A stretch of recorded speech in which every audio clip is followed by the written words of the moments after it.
What's up, everyone? KJ here. Sorry I couldn't upload yesterday. Yesterday was Father's Day, of course, so yeah, I had to get my priorities in order. But today's Monday. Don't got any school anymore, so definitely gonna be uploading more often. Possibly I'm gonna be uploading the next battle in the YouTube Bay Battle series. Definitely the 4 anime reviews. But yeah, let's get right into it. So 863 of Detective Conan, titled Spirit Detective Murder Case, Part 1. On inspiration for the review came from the actual episode, as stated in many of these reviews for Detective Conan. Links in the description below. Yeah, as I just said, I use Detective Conan World Wikia because Detective Conan Wikia is pretty. There's nothing like. It's just pretty blank. There's nothing there. But World Wikia, it definitely is a lot of info, but the cases don't get updated quick enough.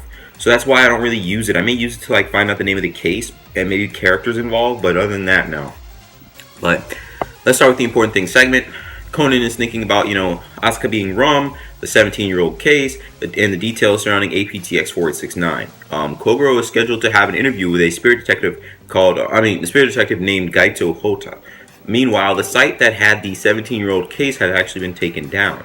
Kogoro finds that Gaito wants to solve the 17-year-old murder case. What was it called? Coincidentally, yeah, that's the word I was looking for.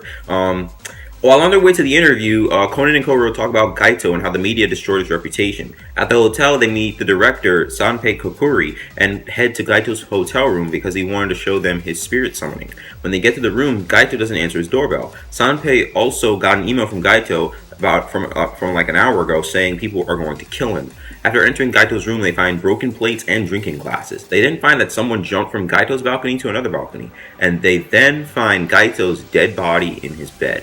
Kogoro checks on the room next door and to make sure that the person living there wasn't harmed. The resident is revealed to be Masumi Sera, who says she's fine and that she's the only one in the room, which is a lie because the young blonde-haired girl who's always with Sera is like in the room as well.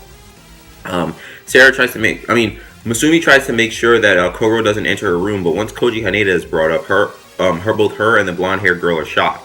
Masumi has the blonde girl hide under the balcony so Kogoro can search her room. Meanwhile, Sanpei goes to repark his car. Conan is puzzled because the parking lot has multiple spaces, so why would Sanpei park his car under the balcony?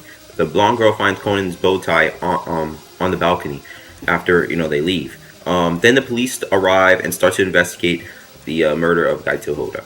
We then see Gin and Vodka again driving through the streets in their black Porsche. That ends this important things segment. My review starts now. I like this episode, and this was another plot episode, which is great because, we got to see the return of a few characters, like very important characters to the story, like Masumi Sera, the blonde-haired girl. I don't know if she's been named in the anime yet. I know her name, but I don't want to say it if we don't know it, but yeah. And Gin and Vodka as well. But regarding the case, I do feel like the director did it. As far as motives go, no clue yet because I don't really look into that stuff. I just believe who I believe did the murder, and then we'll see who did it in the next episode.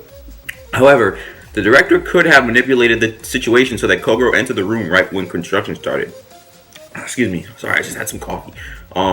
Perhaps the director was the one who met with Gaito beforehand, killed him, and broke into his phone to send the email. Then after that, he manipulated the situation so the room be entered once construction started. Maybe the director was even the person who called so the hotel and construction times were intertwined, which could possibly mean that the murder was premeditated in some way.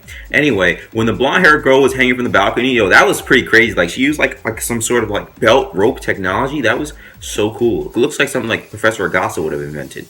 Conan actually almost took a picture of her, but maybe he did, and we'll see it in the next episode. I also want to know if Gin and Vodka will interfere with the case in any way. It's mainly because we don't see them very often, and when we do see them, crazy things happen. Most of the time, Either way, I'm definitely looking forward to the next episode. It will not only be the conclusion of the case, but maybe we'll get more info on the blonde-haired girl, as well as possibly more details surrounding Koji Haneda and his death, and Asaka as well. That concludes this review. Thanks for watching. I hope you enjoyed this video. What did you think of this episode of Detective Conan? Who do you think murdered Gaito Hotta? Will the police and everyone else be able to... excuse me. Will the police and everyone else find the blonde-haired girl? What is her story? Is she related to Masumi Sera? Will this case give us more info on Koji Haneda and Asaka? And will Gin and Vodka do anything crazy in the next episode? If you have any questions, theories, thoughts, suggestions, comments, or concerns, please let me know about them in the comments down below. With all that being said, until next time, I'll see y'all later.